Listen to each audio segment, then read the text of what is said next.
Bienvenue à bord du vaisseau Hypersensas. Salut Jean. Salut. C'est cool que tu sois venu à la réunion de préparation. Mais t'es tout seul? Ouais. Mais Zaf, il viendra? Non, trop de vent. Trop de vent? Bah, je sais pas, c'est ce qu'il m'a dit. Sam? Trop les dents trop longues. Sinon, je peux aider. Sinon. Oui, Enivray? Nivray, trop burn-out, trop de comics outcast. Lulu? Lulu trop loin. Adrien?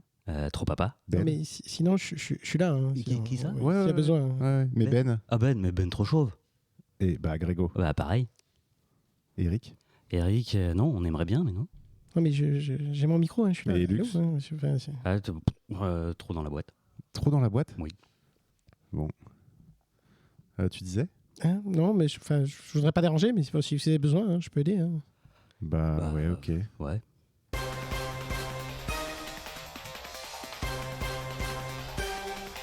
Bouillard! Eh bien, bienvenue dans le 185e épisode de Comics Outcast, votre rendez-vous bimensuel sur l'actualité des comics et de la mauvaise foi. Et c'est un épisode un peu spécial, on enregistre le 1er avril, mais ce n'est pas une blague. Et nous aussi, on subit la pénurie de plein fouet, la pénurie de chroniqueurs et chroniqueuses. Voilà, c'est les Giboulets de Mars, mais à l'envers, ça ne veut rien dire. Bonsoir. Je suis Quetrus et j'aurai l'honneur de vous guider tout au long de cette émission. Et comme je vous l'ai dit, pour m'accompagner, j'aurai deux fantastiques chroniqueurs autour de moi. Ceux qui restaient du coup. Oui. Voilà, oui, c'est ça. C'est-à-dire que bon, on a pris ce qu'il y avait, quoi. C'est ça. C'est-à-dire, Et Reagan, c'est pas vrai du tout. On est très heureux de t'accueillir. Sinon, on t'aurait pas demandé de revenir. Parce que, comme je disais, ça fait un auditeur de moins finalement. Donc, voilà, là, on vient de baisser. On a divisé par deux le nombre d'auditeurs. Mais toujours patronote. Exactement. Ouais. Mais comment vas-tu? Écoute, ça va plutôt bien. Un petit peu enrhumé, mais je me plains pas. Ça pourrait être pire. Vu ce qui se traîne en ce moment, je me contenterai d'un rhume. C'est clair. Et du blizzard. Est-ce que tu as des choses à nous conseiller en ce moment? Peut-être un Lego qui est derrière un sac derrière toi qui m'a l'air absolument Ça énorme. spoil direct. Disons qu'effectivement, il y a eu de belles sorties en ce mois d'avril côté Lego, dont notamment une certaine DeLorean d'un certain film Retour vers le futur. Écoutez, ma foi, qui a l'air fort sympathique, je vous le confirme. Et que tu fais gagner ce soir, bien sûr. C'est faux. Tu ne repartiras jamais d'ici. Tu sais ça? Ce tombeau sera mon tombeau. Tu vas nous parler de quoi Ce soir, on va parler de Conan. Très bien. Gros morceau. Ça peut dire. Et donc, à ma droite, Jean, Salut, tu vas bien? ça va bien. Toujours présent. Toujours. Encore, je veux dire. C'est n'importe quoi. Qu'est-ce que tu lis en ce moment? J'ai beaucoup pensé à toi parce que figure-toi que je viens de finir Non. Strange Adventures. Eh bien, c'était Comics Outcast 185. Merci d'avoir participé. Arrêtez avec le Tom King bashing, non, c'est excellent. Non, Il faut je le sais, lire. mais Il ça faut fait le lire. rire. Tu sais, c'est pour la commu, quoi. C'est le running, non mais c'est voilà, donc je viens de finir ça et c'est vraiment splendide. Ouais, il faut absolument que je lise. En vrai, merde, je l'ai dit. Ça va être clippé et tout. Je montrerai. Tout bientôt en VF, ce sera l'occasion d'en profiter. Non, mais mon anglais, c'est très bien aussi. Et qu'est-ce que tu vas nous présenter ce soir? Je vais vous parler météo. Parler météo. Ok, très bien. Eh bah, écoute, ça tombe bien, parce qu'en ce moment, c'est n'importe quoi la météo. Et bah voilà, j'ai fait le tour des chroniqueurs et chroniqueuses. C'est une émission tranquillou. Ouais. On va pouvoir prendre du temps pour bien parler du HLB que vous avez adoré, je le sais. Cosy près du feu, on va s'éclater. Exactement. Eh bien, c'est au 185. C'est parti.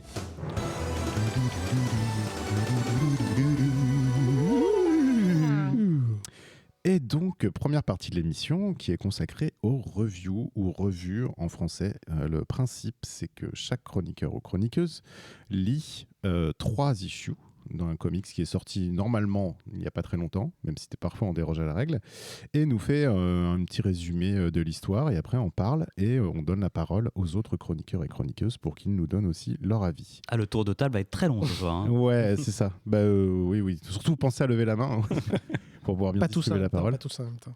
Et on va commencer par le comics de Jean, qui s'appelle Joe Hill's Reign, qui est sorti chez Image Comics en janvier de cette année. C'est une mini-série en 5, et donc il y en a 3 issues sorties à l'heure actuelle.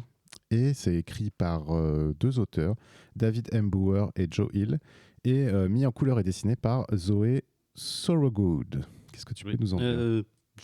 Non, je me suis trompé. Dessiné par Zoé Sorogood et mis en couleur par Chris Halloran. Chris, si tu nous entends, excuse-moi. Je le précise parce que comme le travail de la couleur est formidable, ça serait quand même dommage de pas le mentionner. Joe Hill, pour ceux qui le savent et ceux qui le savent pas surtout, c'est un écrivain d'abord de romans fantastiques et d'horreur et accessoirement le fils de Stephen King, ce qui fait comme ça une thématique sur la soirée, puisque avec Conan, on a un autre roi. Et de la paternité aussi. Voilà. Donc Joe Hill qui a écrit, et donc Rain, en fait, à la base, c'est une nouvelle qu'a écrit Joe Hill et qui est adaptée donc par David Bower sous forme de comics. Joe Hill, on le connaît en comics notamment pour Lock and Key. Et quant à David Bower, il a deux, j'ai trouvé plusieurs séries à son actif, une série qui s'appelle Kanto, une série qui s'appelle Killer Queens, qui a l'air bien déjantée, et puis il écrit les comics Firefly depuis quelques temps. Ah, sympa. Voilà. Et le coloriste, on le voit souvent en fait. Moi, son nom, je crois qu'on va apparaître assez régulièrement dans Comics Outcast, même si je l'ai oublié. Je te crois. Tu me crois, d'accord. Voilà. Non, et là, je voulais juste aussi mentionner la dessinatrice Zoé Thorogood, déjà parce qu'elle est née en 1998, ce qui me fait me sentir extrêmement vieux. Et j'ai trouvé une description, on dit que c'est une jeune prodige britannique. Et elle a à son actif un roman graphique qui s'appelle Dans les yeux de Billy Scott, c'est ça qui a fait exploser sa notoriété, qui est l'histoire d'une jeune peintre qui apprend qu'elle va perdre la vue. J'ai juste aperçu quelques planches, ça a l'air très très bien. Mais c'est pas de ça dont je vais vous parler ce soir. Puisque... Pour un focus prochain, du coup. Voilà. Donc Rain, alors comment je l'ai choisi ? Alors complètement au hasard. Comme toujours, quand j'apprends que je vais venir à une émission, je me précipite chez mon revendeur habituel, comme on disait dans les vieilles pubs, et je feuillette fébrilement en disant « Mon Dieu, je vais rien trouver ». Et puis, j'ai vu une couve qui me plaisait un peu, je commence à feuilleter, je vois deux jeunes femmes en train de pique-niquer, c'est doux, c'est beau, les couleurs sont douces, le trait est doux, ça a l'air très bien doux, les pique-niques en plus, toi. et puis j'adore les pique-niques, enfin, Qui n'est pas les pique-niques, et les plaids. Et donc c'est vrai que je feuillette ça pendant, je fais les quelques premières pages, du bon, ça a l'air sympa, mais ça m'accroche pas plus que ça. Et tout d'un coup, au détour d'une page, c'est une explosion d'horreur. C'est des gens transpercés par une pluie de cristaux qui tombent du ciel.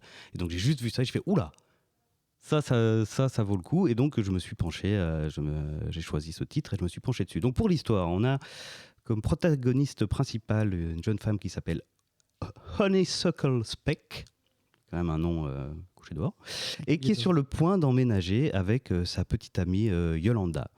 Voilà, dans quelques planches au début, on les découvre, comme je dis, c'est deux jeunes femmes, fin d'adolescence, début vingtaine, elles s'aiment, tout est merveilleux, et des planches nous montrent un paysage très ensoleillé, très beau, la vie a l'air belle, mais tout de suite la voix off de la narration de Honeysuckle nous fait comprendre que ça va très mal se passer, et effectivement, quelques planches plus loin, alors que Yolanda est en train de venir emménager chez Honey, il pleut des aiguilles de cristal sur la ville pendant 8 minutes. Et là, il y a, je crois, 8000 morts en l'espace de... voilà, les gens... Et tout d'un coup, c'est une explosion de violence graphique. Les gens sont transpercés, tous les gens qui n'étaient pas à l'abri, et comme on nous a bien posé qu'il s'agissait d'une belle journée d'été et que tout le monde était dehors. Donc femmes, enfants, on voit un goûter d'anniversaire qui est devenu un charnier, un mariage où le marié s'est précipité par-dessus sa femme pour la sauver, etc. Et Honeysuckle assiste en direct à la mort de son amour. L'image est très très dure, elle se fait transpercer de partout, elle a même un éclat qui lui traverse un œil, c'est très très dur, quoi. Et donc ça, c'est le point de départ de l'histoire, c'est l'issue 1. Et à partir de là, on va assister au périple de Honeysuckle, qui a décidé d'aller à pied jusqu'à Denver, pour prévenir le papa de Yolanda que sa fille et sa femme sont mortes toutes les deux. Et en fait, ce qu'il y a dans ce comics, c'est que en fait, l'apocalypse, c'est pas un comics post-apocalyptique. Non, mais c'est pas voilà. Alors, je pense non, ce que je veux dire par là, c'est que c'est pas un comics où le sujet ça va être qu'est-ce qui s'est passé, pourquoi ça s'est passé, qui nous a attaqués, et puis j'en sais rien, une histoire après de gens qui vont peut-être être l'élus et sauver le monde. Non, c'est pas du tout ça. J'ai lu que 3 issues. À mon avis, on n'aura pas d'explication ou quasiment pas d'explication sur le phénomène. On sait qu'il est en train de s'étendre sur les États-Unis, mais c'est pas le sujet. En fait, le sujet, c'est d'une part, qu'est-ce qui se passe après, quand il se passe un événement tragique, terrible, comment réagissent les gens. Ça fait penser au film et au roman d'ailleurs, La Route. Voilà, parce qu'en fait, c'est quelqu'un qui se déplace dans un univers ravagé. Et donc le sujet, c'est, entre autres, mais c'est qu'est-ce qui se passe après, quoi. Et avec l'actualité actuelle, c'était pas... je l'ai pas vu venir, mais en fait, j'ai été saisi par l'émotion à cause de la guerre en Ukraine, en fait, parce que finalement là c'est un événement fantastique. On ne sait pas ce que c'est que cette pluie, mais de nouveau ça pourrait être n'importe quel événement qui ravage tout, qui fait que ta vie est normale et que en une seconde ta vie a basculé dans l'horreur, quoi. Donc là c'est une pluie de cristaux du ciel, mais ça pourrait être un bombardement, ce serait pareil, quoi. Qu'est-ce que tu fais après, quoi, hein? Ou une invasion de zombies. Ou une invasion de zombies, mais du coup ça m'aurait peut-être pas fait ça avec sans l'actu, mais là je me suis pris un peu ça dans la figure, parce que donc au gré de son début de périple, puisqu'il n'y a eu que 3 issues pour l'instant, elle va rencontrer des fous qui trouvent que c'est très bien ce qui s'est passé, une espèce de secte complètement tarée, et on va avoir droit à des séquences de gens qui fouillent les morts, de récupérer du loot. Et il va y avoir les pillages, la question de la loi du plus fort, enfin des choses comme ça. Je raconte volontairement pas, mais heureusement elle va aussi rencontrer des gens qui vont être bons et qui vont l'accompagner. Et donc voilà, donc le sujet pour moi c'est d'une part qu'est-ce qui se passe après un événement aussi traumatique global, et l'autre aspect, qu'est-ce qui se passe après un événement traumatique intime. Et l'autre grand sujet, c'est le deuil. C'est même assez surprenant dans la 2e issue au départ. Moi, j'ai même été un peu dérangé. J'ai trouvé que dans la suite directe de la mort de son ami, elle réagissait pas beaucoup. On n'avait pas beaucoup de choses. Elle est tout de suite dans un discours un peu très construit de alors je vais faire ci, je vais faire ça. Et puis, enfin, je trouvais elle discute avec un certain nombre de personnages et je sentais pas beaucoup d'émotion, mais en fait parce que c'est le sujet, comment on va se déployer son deuil tout au long du périple, et ça revient beaucoup dans la narration, la façon dont le deuil agit par vagues, quoi. Des moments t'y penses, des moments t'y penses pas, et comment chaque vague est différente et comment tu vas faire pour toi-même survivre à ça. Donc en définitive, ouais, c'est quelque chose, ça m'a beaucoup touché, vraiment. C'est très émouvant. Il y a que ma seule interrogation, c'est marrant, j'ai eu la même interrogation sur un autre titre il n'y a pas si longtemps, qui n'avait rien à voir, mais c'est la longueur. C'est-à-dire que c'est prévu en 5, on est déjà à 3. Ça, je sais pas toi, mais je trouve que ça paraît court. On pourrait bien partir pour 7, 8, je sais pas, on verra. Et pour terminer sur l'artistique, donc cette sensation de normalité qui se fait fracasser par un événement traumatique terrible, qu'il soit à l'échelle nationale ou à l'échelle intime, est renforcée par ces graphismes qui ont quelque chose de très doux, de très tendre, qui fait que quand tout d'un coup il y a des explosions de violence, ça fait des contrastes extrêmement durs qui te choquent d'autant plus. Que ce soit dans la représentation des charniers ou dans des explosions de sang. Ah oui, il y a mais tout ça avec malgré tout ce trait qui a quelque chose de beau et de doux. Donc, tu t'attendais à avoir un papillon passé se poser sur les zones de guerre, quoi. C'est très particulier. Ouais, ok. Donc voilà, donc un titre qui m'a vraiment qui m'a accueilli plus que je m'y attendais. T'avais vu la série The Rain ou pas? Non. C'est une série finlandaise ou suédoise, je crois, un truc comme ça, qui est sur Netflix. Alors déjà, c'est cool parce que c'est sympa d'entendre des langues européennes un peu différentes. Oui, ça permet de pratiquer un peu. Et en fait, il y a la même chose, c'est qu'à un moment donné, il y a une pluie qui tombe, et en fait, c'est une pluie qui tue. Et tu retrouves avec ça. Et puis, alors, c'est un peu différent, t'as pas le côté traumatique direct, même si c'est aussi évoqué, mais c'est deux enfants qui se retrouvent en fait dans un bunker que leur père avait construit, parce que bon, forcément, il est en lien avec cette pluie, et qui grandissent et qui sortent aussi, et qui doivent toujours se méfier de la pluie, etc. Donc c'est marrant, parce que c'est assez original. Ouais. La série est pas trop mal. Bon, c'est pas ouf, mais ça a l'air moins bien que ton comics. Reagan, parce qu'il le sait pas, Jean, mais il t'a piqué le comics sans le savoir. C'était une des possibilités, effectivement. Mais tu l'avais quand même pris en premier choix. C'est vrai. Effectivement. J'ai fait valoir l'ancienneté. Mais oui, il faut, hein, c'est à ça que ça sert. Ça se joue à pas grand-chose puisque je suis le dernier arrivé avant toi. Ah bah c'est beau. Ouais. J'ai plutôt bien aimé, mais j'avoue que c'est un comics qui m'a fait un peu chaud et froid quand même. Déjà, effectivement, c'est quand même malgré tout un énième comics post-apo. Enfin, avec un pitch post-apo. Oui. Par contre, effectivement, il va plus se focaliser sur les quelques personnages que sur mon Dieu, mais comment le monde va réagir par rapport à ça. Mais voilà, du coup, ce qui m'ennuie, c'est que ça le met du coup dans une catégorie qui est tellement utilisée que du coup, les exigences sont assez importantes. C'est-à-dire que moi, du coup, voilà, faut envoyer quoi. Comme disait, si c'est pour avoir un énième Walking Dead, c'est pas la peine.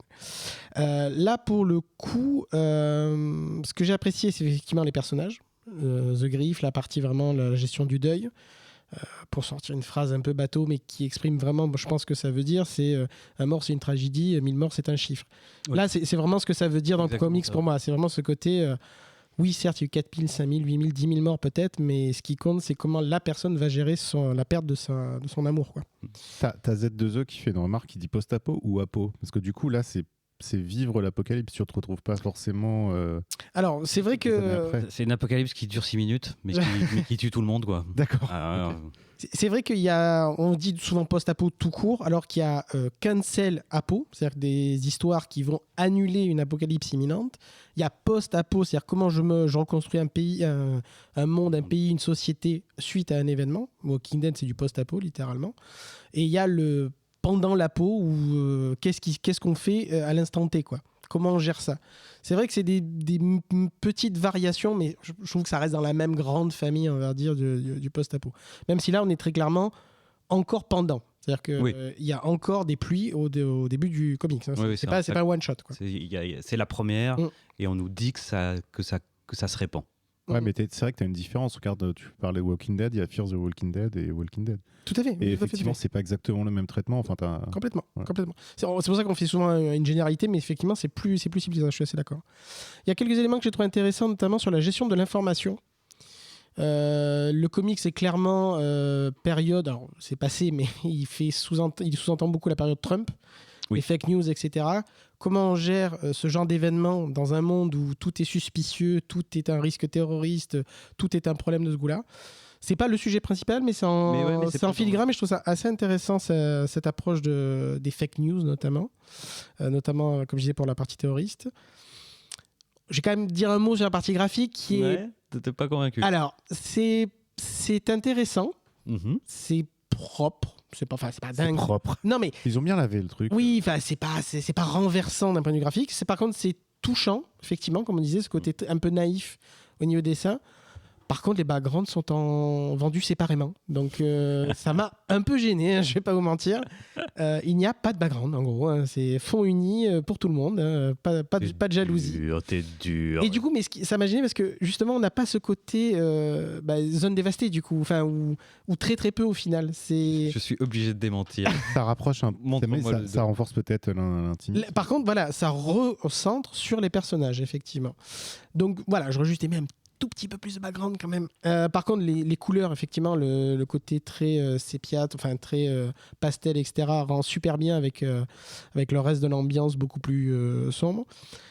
J'ai aussi trouvé qu'il y a quand même quelques éléments de scénario qu'on pourrait appeler en JDR ta gueule c'est magique. Tu vois, c'est genre non mais bon, on y va. Hein, de toute façon, faut y aller.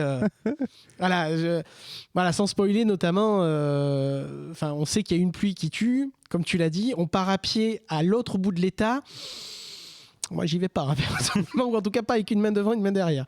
Donc, voilà, il y a 2-3 petites facilités de scénario, mais encore une fois, je trouve que ce que ça veut dire, c'est laissez tomber. Il y a juste, voilà, je me sers d'un pitch et je vais vous raconter l'histoire de cette personne. En fait, C'est un choix, quoi. C'est que ce genre de... Parce que je suis d'accord avec ce que tu dis par rapport à ce type d'éléments. Mais pour moi, ça va avec ce que tu choisis de raconter. Si tu veux faire une grande épopée de science-fiction et que l'intérêt, c'est de me raconter avec sérieux comment les mecs ont trouvé tous les moyens intelligents pour survivre, effectivement, tu peux pas prendre ce genre de raccourci. Là, comme je disais, je pense que le sujet n'est pas là, quoi. Le sujet, il est sur le deuil, sur la perte, sur le trauma. Donc effectivement, tu laisses passer. En tout cas, moi, j'ai laissé passer ce genre de choses, quoi. J'avoue, par exemple, pour alors pareil, je sais pas si on peut en parler, mais de l'enfant qui est dedans, ça me sort de l'histoire parce que ça n'arriverait pas. C'est impossible que... Enfin, je pense qu'on peut le dire, c'est pas il y a un enfant donc, dans l'histoire qui est à la charge de la famille d'accueil. Et il s'échappe pour aller avec elle. Mais au lieu de dire, tu rentres tout de suite, immédiatement à la maison, non, mais c'est pas grave, il vient avec moi, allez hop, on est parti sur les routes. C'est pas tout à fait juste, parce que je me suis fait la réflexion aussi, mais il me semble qu'en fait, elle est plutôt dans un truc, où elle peut pas prendre le temps de repartir en arrière pour l'amener. Elle est dans son truc à elle. Et je pense qu'elle a tort, effectivement. Elle doit pas embarquer cet enfant avec elle. Mais il me semble que c'est un peu plus justifié que ça dans le traitement du truc. Ce qui me fait en plus ressentir ça, c'est qu'il va servir de ressort scénaristique juste après. Ça, là, par contre, sans en dire plus. Oui, mais bon, si un enfant ne sert pas de ressort. Ah bah oui, à quoi bon, j'ai envie de dire. Il manquerait plus que faire des gosses qui ne servent pas, quoi. Voilà, bon. Exactement. Mais honnêtement, voilà, après, je dis ça, mais globalement, c'était quand même sympathique. Et encore une fois, c'est vraiment caractère driven. Hein. On lit ça pour avoir le ressenti, les feelings que peuvent avoir les personnages avant toute chose, bien sûr. Ok. Bon, j'ai l'impression quand même que ça a bien plu. Vous le recommandez ? Vous allez continuer ? Vu que c'est en 6, sans doute, par contre, 5, pardon. Par contre, effectivement, je suis inquiet d'une fin peut-être un peu abrupte. Oui, et moi, la dernière fois que j'ai dit ça sur un titre, effectivement, j'étais très déçu, malheureusement, par la fin. J'en suis bien triste, d'ailleurs, parce que le début était génial. C'était primordial. L'ami Lémia. Je l'ai pas encore lu, moi, mais du coup, tu es déçu par la fin ? J'ai été déçu. C'est trop court, quoi. Tout d'un coup, c'est fini, c'est tout. Alors que le début est fou, quoi. Ah oui, mais déjà pour les images. Ouais. Déjà, il vaut le coup pour les images. Mais donc voilà, j'espère que Reign, il n'y aura pas ce côté à la fin. J'espère que voilà. Ça fait partie je pense des récits, c'est vrai pour presque tous les récits, mais ceux-là particulièrement, où je pense que c'est la fin qui va te dire si oui ou non c'était bien, quoi, vraiment. Oui. Si ça tout se noue. Tenir la promesse. Voilà. Mais bon, ça au moins l'avantage de donner une utilité à des enfants, ce qui est quand même un tour de force. Très bien, merci beaucoup Jean. Moi, ça m'a vachement intrigué, je pense que je le lirai. On va passer à la deuxième revue. Vous savez, je fais entre revue et review, je ne sais plus comment on dit. Donc par Regan. Et donc tu t'es spécialisé dans tout ce qui commence par King. Donc écrit par Stephen King. Tous les mauvais comics. Non, voilà, King of Spies. Et là, King Conan, donc sorti chez Marvel Comics en décembre de l'année dernière. Alors je ne sais pas si c'est ongoing, tu me le diras. Alors c'était pas très clair moi non plus, mais de ce que je comprends, ça serait une ongoing, effectivement. Ça ressemble à ça. C'est ce que j'ai compris. Oui, c'est ce que j'ai compris. Ouais. Donc écrit par le fameux et grand Jason Aaron, si tu nous entends, bisous. Dessiné par Mahmoud Asrar, j'ai du mal à le prononcer, et mis en couleur par lui-même et Matthew Wilson. Qu'est-ce que tu peux nous en dire, Regan ? Déjà, je tiens à signaler que Jason Aaron connaît le Bouya Comics, je le rappelle. C'est vrai. Eh oui. Exactement. Eh oui. Ah bon ? Tu nous entends ? Eh oui. Eh oui. Il y a une vidéo qui le prouve. Dans une vidéo Tout à fait. du CO numéro 100. Qui avait été fait par nos chers patronos. Si ça, c'est pas la classe. C'est trop la classe. Donc, effectivement, on est sur King Conan, qui, pour le pitch rapidement, donc Conan est évidemment un personnage connu, reconnu, je vous ferai pas l'affront de vous faire... C'est qui ? J'avais jamais vu, jamais pris le cimérien à la chevelure sombre, qui a eu deux périodes principales dans son écriture. Il y a eu la période Conan classique, l'aventurier, etc., et le fameux King Conan, qui est sa période sur ses vieux jours. Et donc là, très clairement, on est sur sa période de ses vieux jours, lorsqu'il a ceint sa tête d'une couronne, acquis de haute lutte.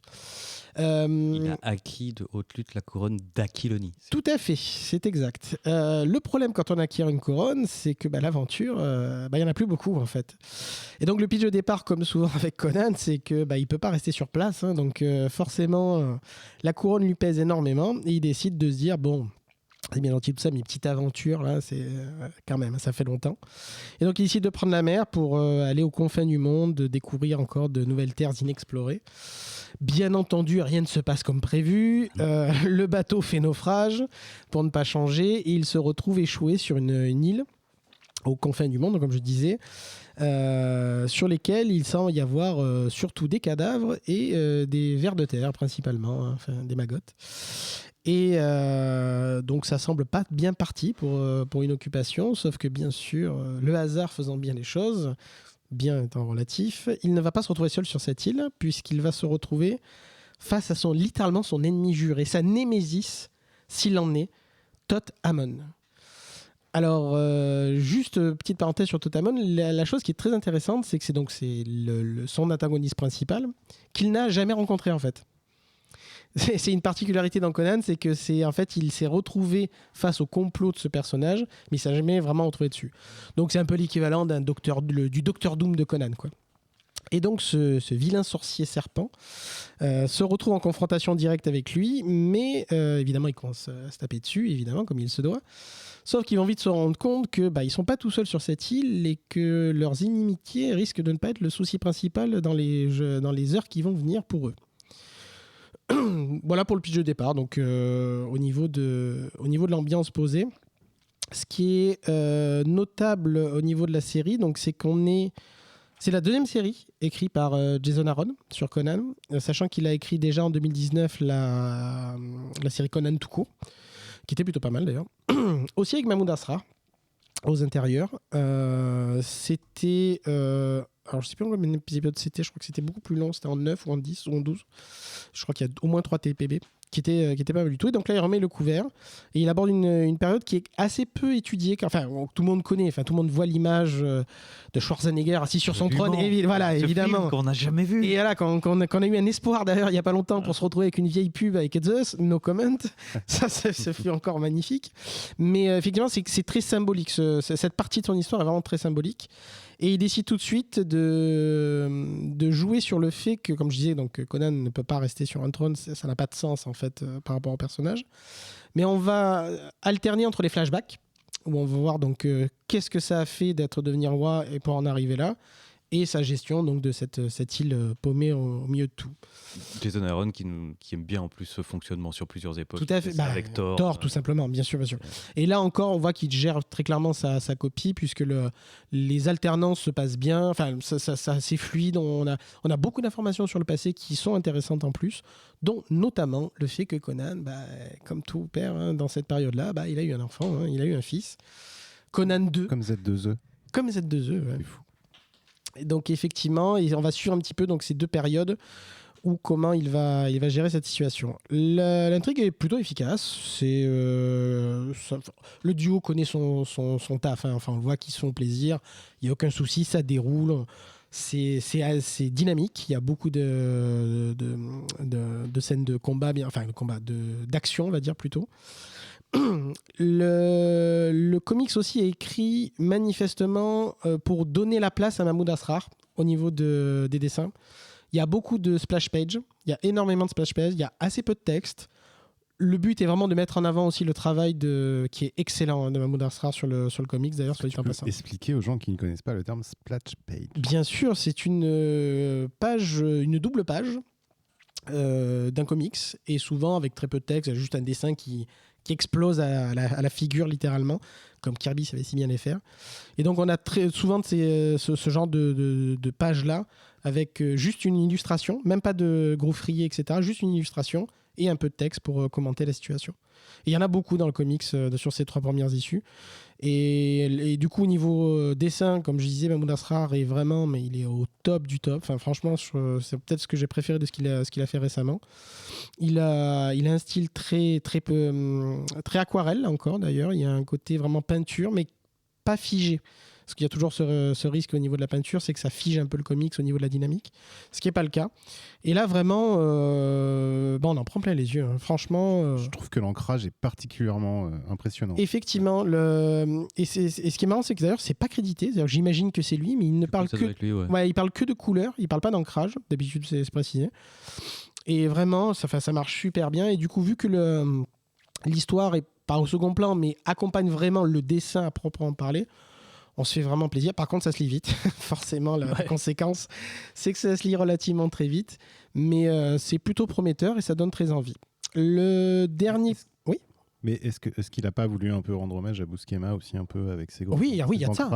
Mais complètement, tout à fait. J'y avais même pas pensé, tu vois, mais tout à fait. Oui, c'est tout à fait le style là, oui. Mais pas seulement, d'ailleurs. Parce que je crois que c'est dans l'issue 2, quand il y a une série de flashbacks qui sont pas en splash page, mais pour le coup en une... disons double page. Ouais, non, mais justement, c'est une page. Il y a toute une série de flashbacks très beaux où c'est pleine page. Oui, tout à fait. Pas double page, mais pleine page. Et où on voit sa jeunesse. Et donc, il y a des dessins qui renvoient clairement à Buscema, mais aussi, quand il est plus jeune et plus fin, à Barry Windsor Smith. Oui, tout à fait. Qui le dessinait. Donc, on sent qu'il y a un héritage. Ils connaissent leur classique. Voilà, ils connaissent leur classique et ils le montrent. Et ça fait pas vieillot pourtant. Tu vois. Non. Ouais. Non, vraiment. À la fois, il y a le côté, tu sens l'hommage et en même temps, c'est vraiment des dessins d'aujourd'hui, quoi. Même au niveau de l'écriture, c'est du Conan pur jus. Enfin, je veux dire, il n'y a aucun doute là-dessus. Voilà, pillage, trésor, aventure. Et pour autant, il y a cette modernité d'écriture avec les flashbacks, un minimum de considération de la paternité, même si bon, ça tarde pas non plus trop pour l'instant dessus. Mais c'est assez drôle quand même. Voilà, et puis c'est Conan, hein, je ne spoil pas, mais bon, forcément. Alors bon. Hein, voilà, on le change pas, mais une fois pair. Hein. Et le point le dernier point au niveau de l'histoire en elle-même, c'est que lors de la dernière issue, donc qui est sortie, l'issue numéro 3, on apprend un petit peu qui est derrière cette île maudite, etc. Et malheureusement, cette issue a fait un peu polémique, puisque le personnage derrière la zone où il se trouve est un personnage qui fait quand même très fortement penser, quand on apprend son histoire, un petit peu à l'histoire de Pocahontas, au niveau donc, de l'histoire américaine. Et même son nom, qui est donc Matoaka, la princesse Matoaka, est une référence indirecte au vrai nom de Pocahontas. Malheureusement, forcément, ce sujet est assez sensible aux États-Unis, vous vous doutez bien. Et ça a été vu, alors, une partie des gens, comme toujours pareil, il y en a pour, il y en a contre, je vous le raconte pas, comme une réappropriation intellectuelle. Honnêtement, vraiment, connaissant l'auteur, connaissant le sujet, c'est avant tout une maladresse. Je veux dire, on peut l'affirmer les yeux fermés. Jason Aaron n'est pas du genre à se réapproprier de faire la réappropriation intellectuelle pour faire la réappropriation intellectuelle. C'est pas le but de la manœuvre. Je rappelle quand même que c'est l'auteur de Scalped. Enfin, je veux dire, pour le coup, c'est quelqu'un qui se documente sur le sujet, qui essaie de mettre en avant les difficultés qu'ont eu les minorités. S'il y a bien quelqu'un qui est au courant de ce genre de choses, c'est lui. Et je rappelle qu'il a écrit Thor aussi, notamment. Enfin bref, non, vraiment, c'était vraiment une maladresse par contre. Il s'en est excusé. Il a annoncé très clairement que le nom du personnage changerait lors des rééditions en TPB et des éditions numériques. Ah, quand même, ouais. Ouais, je préfère qu'il aille jusqu'au bout. C'était soit ça, soit tu fais rien. Parce que juste je m'excuse, oui, ça fait pas avancer le schmilblick, quoi. Donc elle changera de nom et sans doute un petit peu d'apparence de ce qu'il disait dans les prochaines issues et dans les éditions republiées derrière. Donc franchement, c'était vraiment très sympathique. Moi, c'est du petit comics d'aventure comme je les aime. Si on peut avoir ça plus souvent, moi je prends. Ouais, ok. Et toi, Jean ? J'ai kiffé. J'ai kiffé par Chrome. Déjà, tu ouvres la première page, il y a le texte, celui qu'on entend au début du film Conan, quoi. Déjà. Vous voyez le menu défiler sous le celui qu'on entend, il est au début. Donc déjà, les mecs, ils m'ont d'entrée, quoi. T'as mis la musique en fond ? J'aurais dû. Mais j'ai pas besoin parce que je l'entends. Je l'ai tellement écouté qu'elle résonne dans mon esprit. Et donc oui, c'est C'est du pur kiff, c'est fait avec intelligence, c'est fait avec fun, c'est fait la première issue, parce que pour le coup, après l'histoire se développe, mais dans la première issue, il n'y a pas d'histoire. Dans la première issue, ça commence, il se crache, enfin il se fracasse sur l'île et il voit sa némésis et ensuite ils se font attaquer de partout, quoi. Il n'y a aucune explication. Au bout de 3 secondes, t'as des images hallucinantes d'un barbare qui se bat contre un sorcier maléfique entouré d'une horde de zombies, quoi. Mais on est là pour ça, quoi. C'est Conan, quoi. Et après l'histoire se développe et en plus elle promet d'être bien, mais d'abord c'est un kiff visuel un peu régressif et voilà, quoi, ça tabasse, c'est super beau. Et puis on a envie de connaître la suite, notamment dans ce qu'il commence à raconter dans les flashbacks, qui à mon avis nous réserve des surprises, prometteur, et même des surprises. Voilà, là pour l'instant on est quand même vachement dans le fun, mais je pense qu'il y a une tragédie derrière et qu'on va se prendre la tragédie dans la figure derrière. Le monde de Howard, c'est quand même pas bisounours. Non, pas vraiment. Non, mais quand je dis fun, quand je dis fun dans le sens combat, comme lecteur, t'as droit à du combat épique, à du gros fracassage de crâne, mais voilà, on n'est pas dans de la comédie, non, certes. Même s'il y a un passage très drôle dans la deuxième issue où justement on nous montre ce moment où il est roi et où il s'ennuie, quoi. Il y a une scène très drôle où en gros ils viennent de battre des ennemis. Il dit bon ben alors maintenant qu'on a poussé l'ennemi, on va les envahir. Mais non, il n'y a pas besoin. Bon, c'est pas grave, on va aller. Bon, des pillards, il y a des pillards pas loin. Pillards, non, mais on les a déjà tous butés. Bon, mais on va dans une taverne, on va taper des gens dans une taverne. Non, mais personne va vouloir se battre contre le roi d'Aquilonie. Enfin voilà, donc ça c'est bien le personnage de Conan qui a besoin d'aventure, d'adrénaline, et c'est ce qu'on trouve dans le comics. Mais comme je dis. Passer ce côté très fun, très décomplexé, derrière, je pense qu'il se développe une histoire qui pourra nous cueillir. Même sur le côté fun, c'est un point important, c'est que c'est comme les actionneurs, vous savez, les films pif paf pouf. Il y a aussi les bons et les mauvais actionneurs, tout simplement. Oui, là, pour le coup, quand tu parlais par exemple de la bataille, de la toute première confrontation entre les deux rivaux, c'est dynamique, c'est fun, c'est inventif au niveau du combat. Enfin, on en a pour son argent, quoi. C'est pas Berserker, c'est ça que tu veux dire. Oula, c'est ça que tu veux dire. C'est ça que tu veux dire. Je ne me permettrai pas. Voyons, non, mais vraiment, on sent que encore, c'est Jason Aaron. Enfin, le mot épique, il sait ce que ça veut dire. D'où mon inquiétude pour le Thor Love Gun and Thunder à venir. Bref. Oui, pareil. Et c'est ça. Et puis c'est nourri. Je veux dire, ça va piocher aux sources. Enfin, un mec, il a fait Thor, mais il connaît ses classiques, il connaît la mythologie. Et pareil, dans les flashbacks, il y a un résumé très succinct de son arrivée jusqu'à l'île, de son voyage. C'est l'Odyssée. C'est Ulysse. Et Ulysse, pareil. Là, je vous raconte pas, mais en plus, c'est juste une case à chaque fois, mais ils disent qu'il lui est arrivé ceci, cela, et c'est sur telle île, il lui est arrivé ça, à tel endroit, il lui est arrivé ci, c'est illustré en une planche, en une case parfois, et ça fait clairement référence à l'Odyssée d'Ulysse. Ulysse qui finit d'ailleurs aussi par être pris dans une tempête épouvantable. Donc, une certaine Circé. Et arrive sur une île où il va rencontrer... Ulysse va rencontrer Circé. Donc voilà, c'est nourri, c'est quelqu'un qui connaît ses sujets, qui est fun, qui est fun au sens généreux, voilà, et qui connaît ses classiques et qui nous les redonne. J'arrive pas à trouver la fin de cette phrase. Vous m'avez chauffé. Une sorte de grande période comme ça. Mais en plus, je reviens d'un GN en Hyperborée qu'on a organisé le week-end dernier. Donc là, vous m'avez chauffé. J'ai direct envie de le lire. Let's go. Et voilà. Et il y a combien d'issues de sortie? 3 actuellement. 3. Ok, d'accord. Et donc on espère ongoing. Ok, d'accord. Bah merci beaucoup Regan. Bravo pour cette chronique. Je rappelle celle d'avant parce que c'est la tradition. Donc il y avait King Conan chez Marvel Comics et Joe Hill's Reign chez Image Comics, une petite série en 5 qui finira donc dans 2 mois en mai. On va passer à la suite.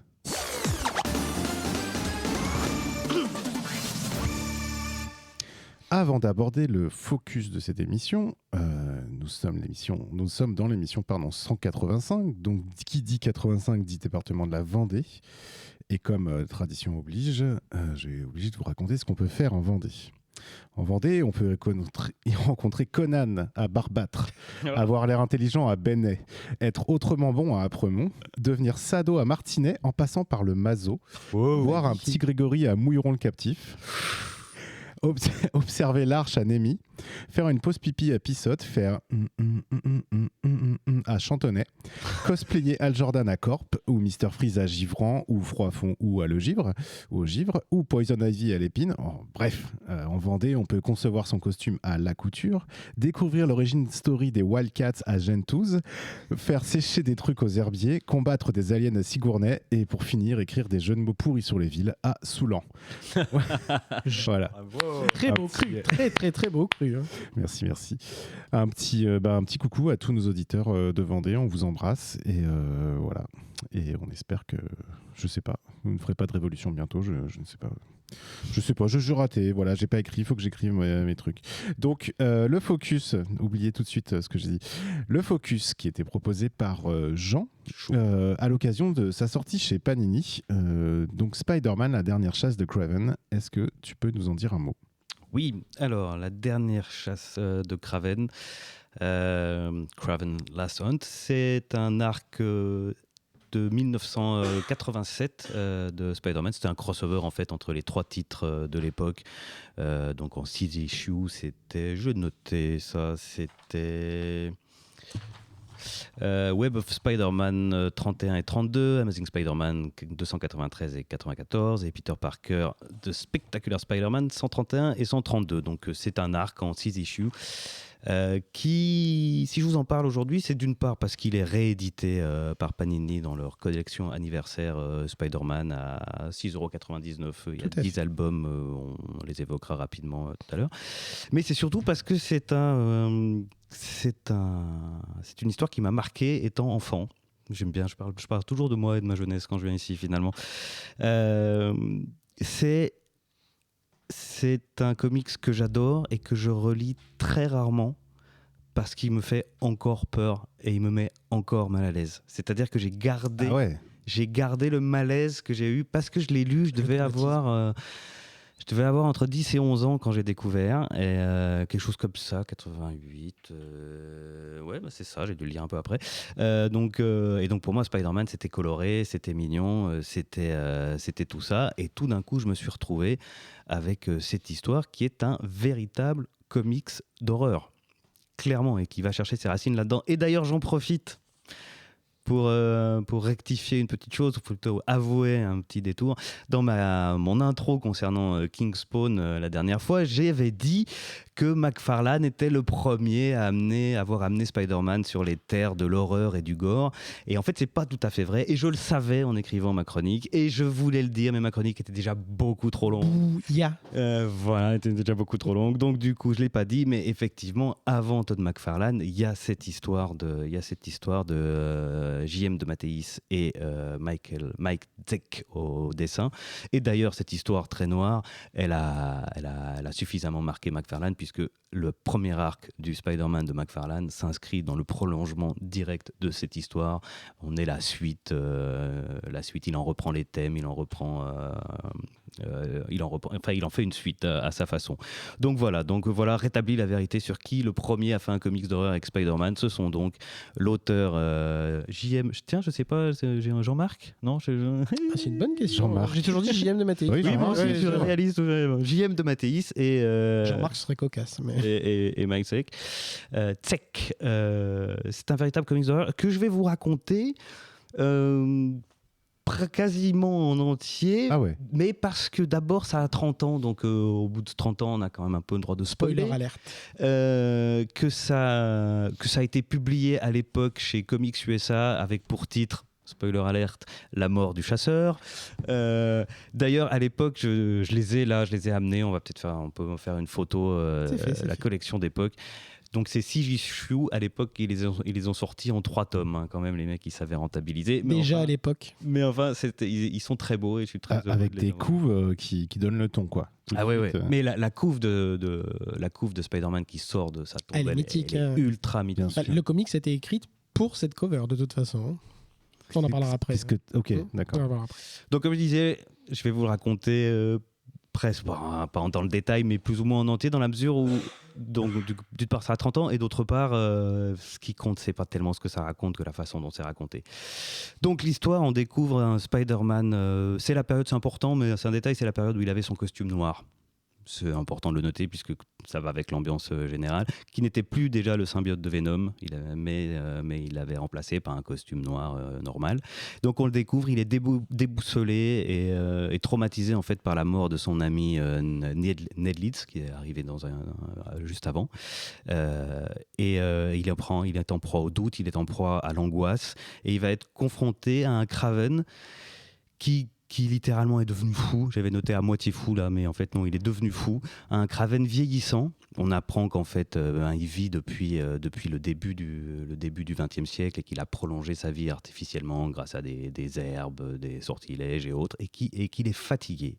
Mais qu'avant de partir, il est décidé à vaincre définitivement Spider-Man, qui est sa némésis ultime, celui qu'il a toujours humilié, mais surtout au-delà de ça, il part dans un délire et il voit dans Spider-Man le symbole de tout ce qui a été une humiliation dans son existence depuis la révolution d'octobre qui a chassé ses parents aristocrates de Russie. Et donc il veut le battre, mais il veut plus que le battre, il veut le battre, le remplacer, prendre sa place et faire mieux que lui pour le surpasser en tout. Et donc il va le tuer. Alors c'est symbolique, mais l'image est là. Il le tue. Il le tue tellement, j'y reviendrai sur cette mot, mais enfin, il le tue et il l'enterre vivant, il enterre Peter Parker vivant pendant 15 jours. Il prend sa place comme un Spider-Man beaucoup plus violent et beaucoup plus noir pendant ces 15 jours, et il finit par vaincre en combat singulier un ennemi que Spider-Man n'avait pas réussi à vaincre seul, et cet ennemi, c'est un ennemi répugnant, c'est Vermine, c'est un homme-rat. Avec un gros appétit. Avec un gros appétit, et qui est en fait un tueur. Il vit dans les égouts et c'est un cannibale. Donc voilà pour l'histoire. Ça arrive. Et ça va finir. Vous en doutez, tout ça ne finit pas très bien. Cette histoire, donc voilà pour l'histoire. Comme je disais, ce qui compte, c'est la façon dont c'est raconté. D'abord, c'est la narration, qui est très très très puissante. La narration est constituée de voix off des personnages. D'ailleurs, je ne sais pas si ça se faisait déjà beaucoup à l'époque. Aujourd'hui, c'est devenu archi classique, mais est-ce que déjà ça commençait déjà. Ça commençait, mais là, il y a un début. twist. Ouais, c'est quand même assez récent, et il y a quand même un twist intéressant. Ce sont les voix des personnages. Alors, ce sont les voix, mais qui sont quand même à 80-90% la voix de Kraven, et donc qui nous font plonger dans la folie de Kraven. Et j'ai envie de vous lire quelques extraits pour vous donner la sensation générale. J'ai choisi, je vais retrouver ça.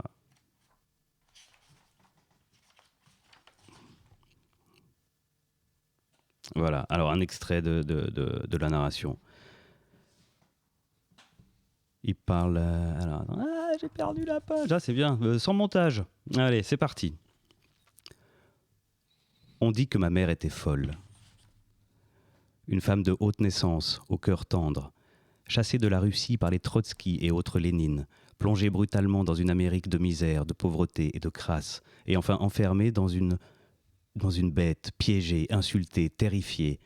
Et mon père, l'esprit brisé, a permis ça. Et moi, encore enfant, oh là là, ça va mal. Et moi, encore enfant, qui n'ai pu en être que le témoin, sans défense. On dit que ma mère était folle. Et ça continue comme ça. Il y a des effets de répétition. Sans cesse. Toutes ces années à fuir la Russie, à suffoquer en Amérique, à chercher un honneur perdu dans la jungle. Toutes ces années sans jamais connaître de paix intérieure, ni cette chose insaisissable qu'on nomme le bonheur. Mais je sens que je n'en ai plus pour longtemps à attendre. Il se cache peut-être dans les gouttes de pluie qui tombent, dans le tonnerre qui gronde.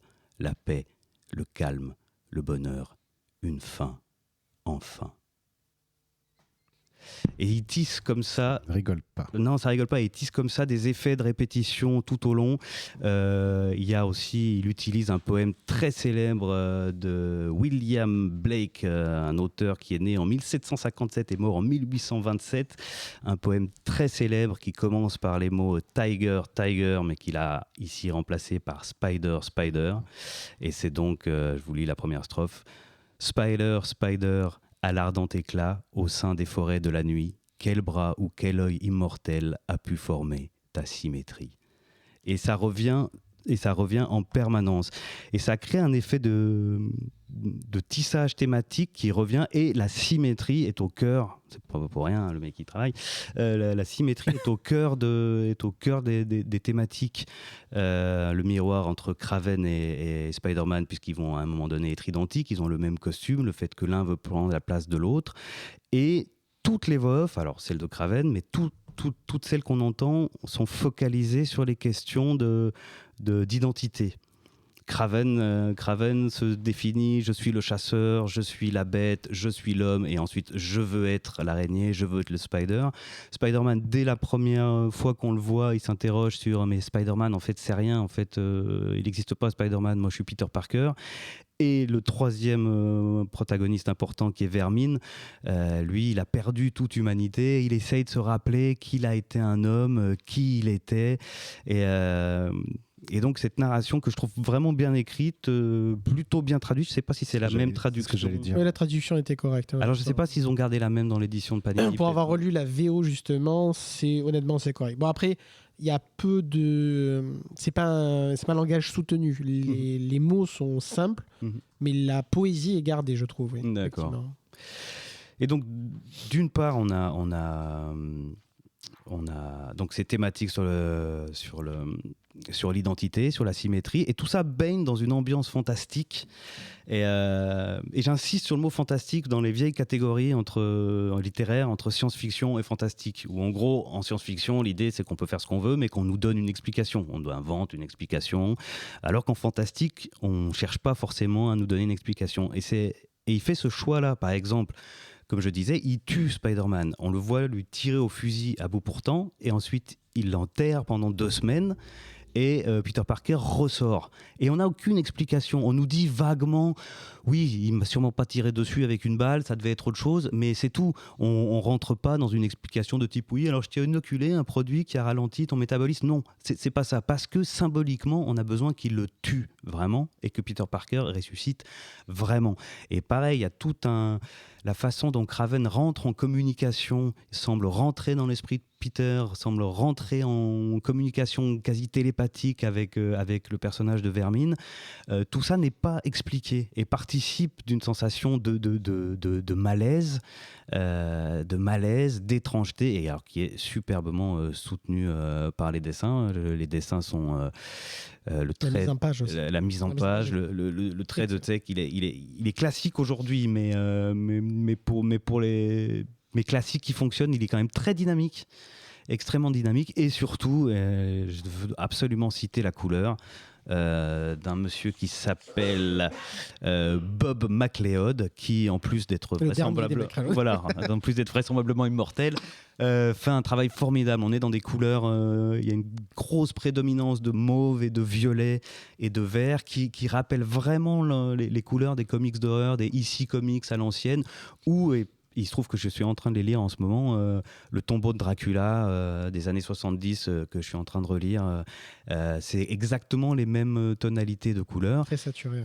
Très saturé, très mauve, très vert, et un peu aussi, ça fait penser à une certaine époque, un peu de Doctor Strange aussi. Donc on baigne vraiment dans du fantastique, dans l'étrangeté, et c'est d'une noirceur absolue. C'est gore, c'est noir. Il y a des séquences qui mettent extrêmement mal à l'aise. Un passage où Vermin attaque une jeune policière et finit par lui lécher la joue. C'est juste absolument affreux. C'est comme dans Seven, il pleut tout le temps. Et il pleut tout le temps, et sauf dans la dernière scène où le soleil se lève enfin, mais il pleut de bout en bout, comme dans Seven et comme dans The Batman. Et pour donner une idée au lecteur justement de l'ambiance de ce comics, c'est que si on devait faire une adaptation, ça ne verra jamais le jour parce que c'est pas représentatif de ce qu'est Spider-Man, mais si on devait faire une adaptation de cet arc en film, ce serait un film au moins aussi noir que The Batman. The Batman, avec la pluie aussi. Ça, on en reparlera. Alors le JM, c'est John Mark de Mattei. C'est pas très loin. C'est Jean-Marc. C'est Jean-Marc. Et j'ai l'impression que ce n'est pas les mêmes traducteurs pour la... pour la nouvelle version. Ils ont fait, c'est pas étonnant ça. Non, je crois que déjà pour des questions de droit, tu peux pas. Donc quand tu réédites, si c'est plus la même maison, tu peux pas reprendre telle quelle la traduction ancienne en fait. Donc je pense que c'est Bien pas sûr. la même effectivement. Donc pour conclure et puis pour laisser aussi les autres parler, mais c'est vrai que ça me tenait beaucoup à cœur, on a donc affaire avec cette histoire très forte, cette narration un peu entêtante et un peu poétique, et cette ambiance fantastique où on nous explique pas tout, cette étrangeté, des moments de gore, des cauchemars. Et à un moment donné, Peter Parker qui fait un cauchemar pendant qu'il est enfermé dans sa tombe, c'est des images, pour le coup je ne vais pas en parler, mais qui sont, surtout quand tu as 11 ans d'ailleurs, Ça doit bien marquer. Ouais. qui te marquent pour toujours. Et donc à l'arrivée, voilà, pour moi c'est une sorte de poème qui a été taillé dans les ténèbres, un véritable diamant noir que je vous conseille. Rien que ça. Voilà. Est-ce que tu veux rajouter quelque chose, Regan ? Déjà, je vais plus soyer évidemment sur le côté masterpiece absolu de cet arc narratif qui a durablement marqué et le personnage et ses lecteurs. Si je veux rajouter 2-3 trucs, je dirais que déjà, juste pour revenir sur la partie fantastique, très clairement, la mystique est très importante dans cet arc. Et ce qui est assez intéressant, c'est que je trouve que c'est un peu les prémices de ce que fera bien des années plus tard Straczynski. Absolument. Sur le côté totémique. Mhm. Et très clairement, en ayant ce recul et en le relisant, les pièces sont déjà là. Il y a vraiment ce côté, le totem araignée au-delà de la personne qui le porte.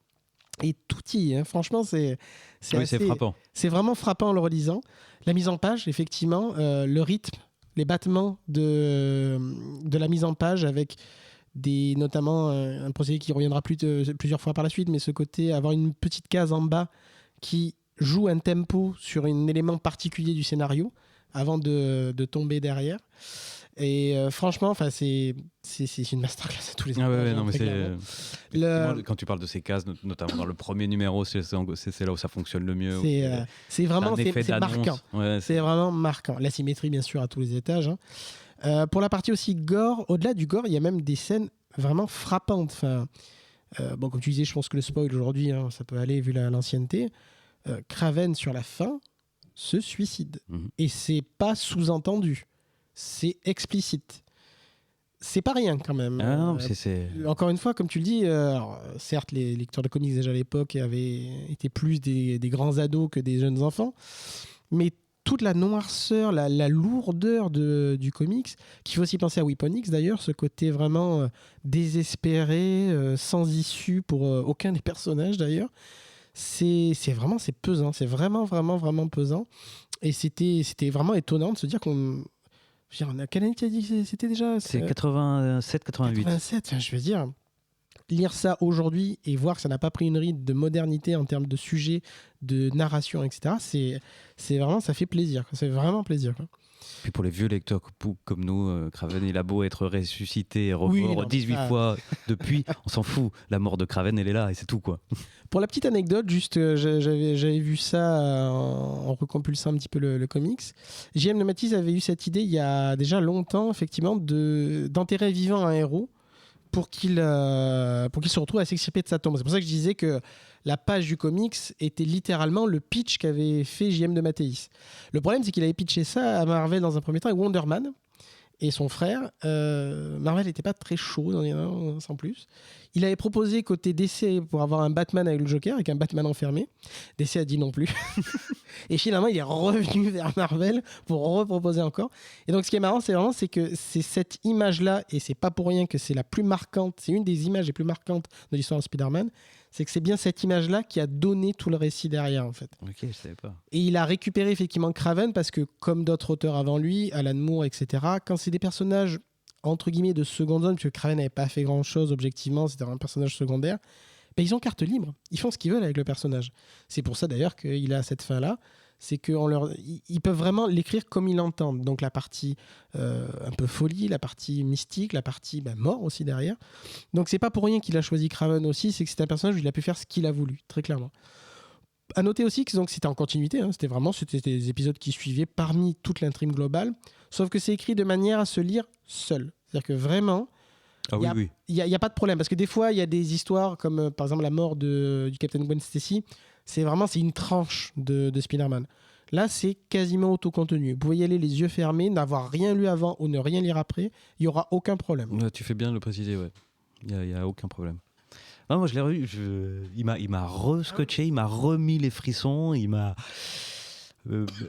sans doute à cause de mon trauma d'enfance, mais même au-delà de ça, quoi. C'est d'une noirceur terrible et comme c'est extrêmement bien écrit. En fait, j'étais très heureux de redécouvrir à quel point il était bien écrit parce que je me demandais si il n'était pas devenu mythique parce qu'il m'avait traumatisé gamin et que finalement j'allais ouvrir le truc et faire ouais bof. Non, le truc est d'enfer, quoi.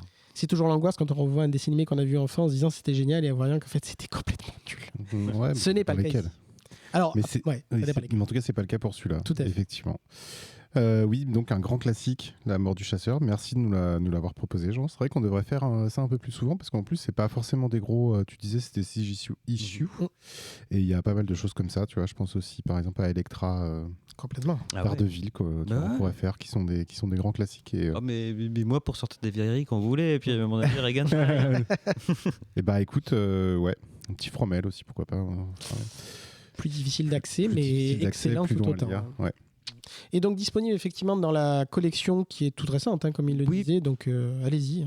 Oui, donc ils ont sorti combien 9, non 12 9 albums, donc une collection anniversaire Spider-Man. Ils sont à 6,99 € chaque. Ce qui est ridicule. Et ils sont de bonne qualité, ils sont beaux. Il y a des petits textes d'intro. Alors, si vous n'êtes pas des complétistes maladifs et que vous pouvez supporter d'acheter un dos dépareillé. Voilà, des dos dépareillés parce qu'il y a un dessin qui, si tu les achètes tous, ça fait un dessin au dos. C'est un petit peu vache comme procédé pour les collectionneurs c'est pas fait exprès du tout. Non. Mais bon, ils sont quasiment tous bien. Moi, je vous conseillerais surtout les premiers, en fait. Il y a Spider-Man n'est plus parce que c'est une histoire de Stan Lee, la grande époque. Le No More. Voilà, le fameux No More. Ils ont réédité, ça c'est absolument indispensable, la mort de Gwen Stacy. Oh là là. J'en pleure encore. Donc évidemment, la dernière chasse de Kraven, la naissance de Venom, qui vaut le coup, qu'on trouve d'ailleurs, mais qu'on trouve dans l'omnibus David Michelini, Todd McFarlane, mais là ils ont réuni les vous aurez plus de mal à trouver l'omnibus, donc allez-y. Ah oui, c'est vrai qu'on ne le trouve plus. La saga du Rédempteur, que je connaissais de réputation. Et alors moi j'aime bien passer cette période, donc c'est à peu près au même temps, d'ailleurs c'est assez étonnant. C'est la période costume noir. C'était des histoires, alors sans parler du chasseur, mais c'était des histoires très gangster, tout ça. J'aimais bien la cette magie, période. etc. J'aimais bien cette période. Donc oui, c'était un peu moins costumé au niveau méchant. Spider-Man No More, la mort de Gwen Stacy, le chasseur évidemment, le Rédempteur. Moi je pense que c'est bien. Puis c'est une intro en fait à Venom. Et puis le Révélation de Straczynski et Romita Junior déjà pour les dessins. Et puis parce que c'est le moment où on révèle le côté totémique de l'araignée. Ils ont choisi aussi quelques épisodes de Ultimate. Voilà, le cauchemar. Voilà, les autres sont bien aussi, mais je vous conseillerais surtout ceux que je viens de nommer. Mais... Pour ma part, honnêtement, c'est quasiment sans faute. Très clairement, cette collection est très très bien. Le seul élément à savoir, c'est que justement, comme je disais, contrairement à Kraven qui s'auto-contient, si vous prenez par exemple Révélation de Straczynski, vous aurez vraiment que les prémices, puisque c'est Straczynski, ça dure sur 4 icons ou un truc comme ça, enfin l'équivalent de 3 très gros TPB. Donc certains éléments seront que des petits avant-goûts. Mais ça vaut quand même le coup, honnêtement. Il y a pas en plus, dans le Straczynski, en plus, je me trompe, je l'ai feuilleté. Il n'y a pas non, c'est après. Totémique. Oui, c'est après. On a juste l'introduction d'Ézéchiel. Ouais. Mais il y a qui est quand même un joli morceau j'ai envie de dire d'histoire plus que d'histoire du comics. Mais il y a le numéro le numéro du spécial du 11 septembre. Du 11 septembre, ouais, tout à fait. Qui a marqué son époque. Pas forcément pour bonne raison. Mais... Oui, puis du coup, c'est une bonne collection pour introduire les gens à Spider-Man. C'est super. Souvent, on nous demande, tu vois, par quoi je commence. Ça, voilà, c'est... Je maintiens que Blue avait sa place quand même, et je l'aurais bien remplacé. Oui, par exemple, le Spider-Man, moi, je le trouve pas. Alors, Spider-Man, c'est du bonbon sympathique, mais voilà. Et le cauchemar, c'est pas mal, mais c'est pas fou. Le cauchemar, c'est vraiment cette période un peu. On se tape dessus. C'est pas mauvais, hein, mais c'est. Non, mais c'est un peu une un peu redite. plus basique. Non, puis surtout, c'est une reprise de. Pas entièrement, mais ça lorne tellement du côté de Killing Joke. Ah, à la oui, fin, oui, à la oui, fin, oui, la scène de fin, c'est pratiquement la même. T'as envie de dire, bon, les gars. Bon. Voilà. Non, lisez plutôt La dernière chasse de Craven, c'est vraiment. C'est garanti. Et la mort de c'est- Gwen Stacy. C'est aussi, bien pur chef-d'œuvre. Voilà. Effectivement, ce sont des choses. Bah, merci beaucoup, messieurs. C'est vraiment passionnant et ça donne envie de se replonger dans ces classiques qui n'ont pas vieilli du tout. En attendant un film que nous n'attendons absolument pas. Que nous Bon. n'attendons absolument pas. Eh ben, fin d'émission, on rentre. Non, C'était pas mal, hein. on ne rentre pas. Et avant de passer à ce fameux hors les bulles Aïe, qui aïe, est aïe, tout à fait en accord avec ce focus, merci Jean, vous pouvez nous retrouver sur les réseaux sociaux. On est présent sur Facebook et surtout on a un petit groupe qui s'appelle le Bouya Comics Club où on discute de comics comme on le fait là, mais voilà, par écrit et en partageant un peu nos derniers achats et nos derniers visionnages comme le HLB dont on va parler. On est sur Twitter, Instagram aussi où on poste régulièrement des photos des émissions, etc. Et aussi sur Discord, où d'ailleurs, j'en reparlerai après, mais les patronautes nous écoutent. Voilà, et on va passer à la partie hors les bulles.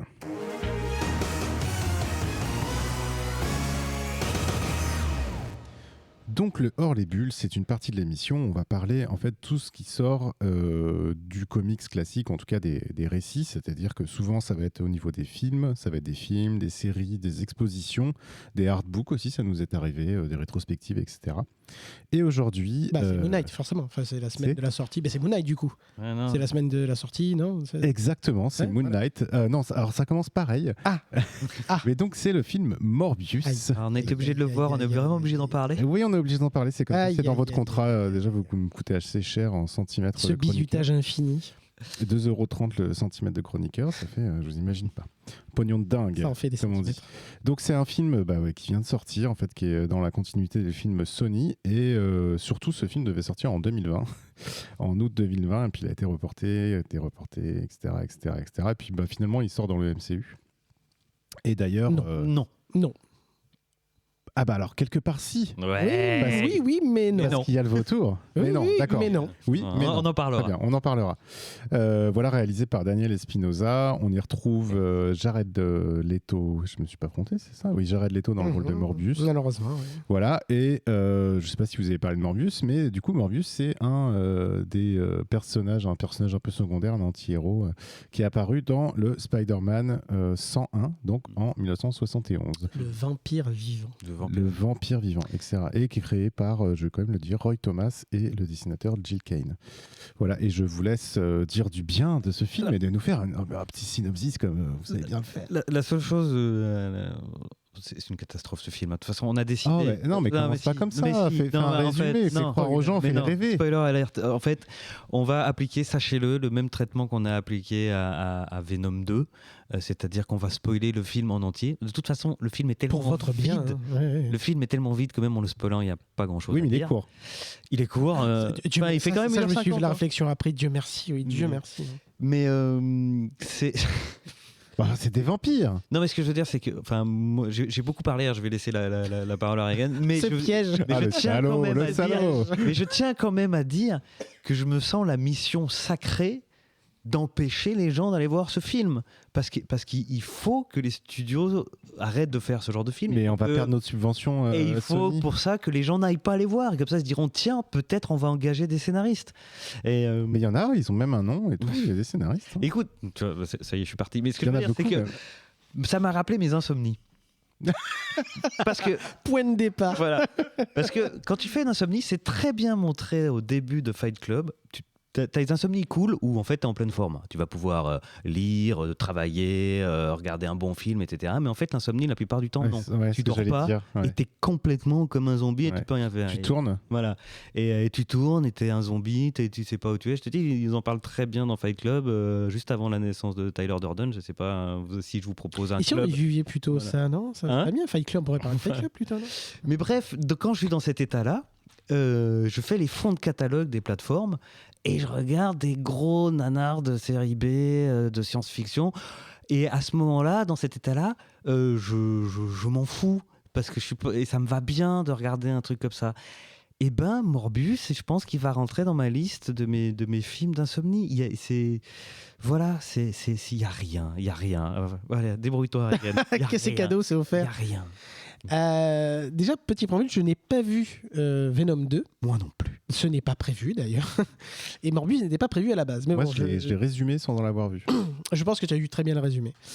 Comment dire s'il fallait résumer le film, alors déjà juste le pitch, basique de chez basique. Donc, un docteur émérite souffrant d'une anomalie sanguine dans son ADN et anémié, enfin il est malade, etc., etc. Il cherche une solution pour se guérir et guérir son meilleur ami d'ailleurs qui souffre apparemment plus ou moins de la même maladie génétique orpheline. C'est quand même pas de bol, faut le dire. Et ses recherches vont l'orienter donc déjà vers du sang artificiel, ce qui est quand même pas rien comme innovation, l'air de rien. Et les chauves-souris vampires, bien sûr, hein, puisque c'est évidemment l'axe le plus logique pour guérir d'un problème du sang, bien sûr. Et il va décider de jouer aux apprentis sorciers et de mélanger les ADN, tel un mauvais film des années 80. Et donc mélanger l'ADN de chauves-souris vampires à son propre ADN. Et évidemment, ça ne va pas bien se passer. Ah bah merde. Ah bah mince alors. Et va donc le transformer en une espèce de vampire vivant, ayant besoin de sang pour survivre. Voilà. Merci. Voilà. Et c'est tout. Et honnêtement, mais sans exagérer, c'est tout. Enfin, il y a juste un élément de plus, l'antagoniste. Oui, alors l'antagoniste qui est son double maléfique, comme dans tous les films d'origin story depuis Iron Man. Ah, en fait, vraiment, ce film, je parle un peu de façon, mais Dites qui c'est, spoil. l'antagoniste, c'était évidemment son meilleur ami, évidemment. Et qui va développer les mêmes pouvoirs, les mêmes trucs. Ah oui. Tu sais, c'est chaque fois pareil. Mirroring, c'est la même. Iron Man, machin, Ant-Man, c'était pareil, Doctor Strange dans une certaine Wonder Woman Alors, 84. Justement, pour prendre ce parallèle-là, on fait souvent le procès à Marvel d'avoir une méthode, d'avoir toujours les mêmes mécaniques. Alors, moi, je trouve que c'est discutable déjà d'une part, mais là, vous avez le prototype d'un film qui n'a rien à raconter, qui coche des cases de films de super-héros tels qu'ils étaient écrits il y a 20-30 ans. C'est-à-dire en mode Green Lantern, c'est-à-dire c'est vraiment l'origin story, le méchant, c'est son meilleur ami. Enfin, toutes les cases, ils sont, mais 100% toutes les cases. Il se relève. La même, mais vraiment, c'est le prototype du film sans intérêt de super-héros. Ce qu'on n'a pas vu depuis, en fait, assez longtemps, au final, depuis que Marvel s'en est mêlé, qu'on aime ou qu'on n'aime pas, ce sont des films qui ont une variation, une couleur à raconter. Là, c'est blanc, il n'y a rien, c'est vide.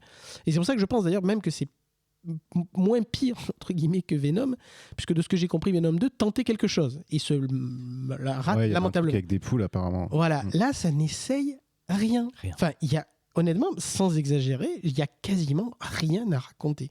C'est l'archétype de tout ce que vous... Si vous pensez à un film de super-héros cliché, vous avez vu le film, en fait. C'est édifiant, quoi.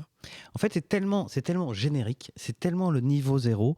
Et moi, c'est ça qui me rend fou, c'est que tu sens que les mecs, ils sont arrivés à un point de on s'en branle. C'est des détails, mais par exemple, la maladie. La maladie, c'est con, mais moi, ça m'a frappé. Elle a pas de nom et pas de symptômes. Enfin, les symptômes, si on les voit, parce qu'on sait qu'il va mourir bien, qu'il aura une espérance de vie très courte et qu'il est handicapé. Mais ce que je veux dire, c'est qu'on ne donne pas de nom de la maladie. On ne nous explique pas ce qu'elle lui fait, même si c'est des explications fumeuses de science-fiction. On s'en fout, mais on nous dit rien. On nous dit juste. Si t'avais un bon scénario, tu t'en foutrais quand même de le nom. Oui, non, mais c'est pas ça. Mais c'est pour dire à quel point on s'en fout. C'est-à-dire, c'est l'histoire. Les mecs se sont réunis, ils ont dit bon, c'est l'histoire d'un mec, il a une maladie grave et il va chercher un remède. Ok.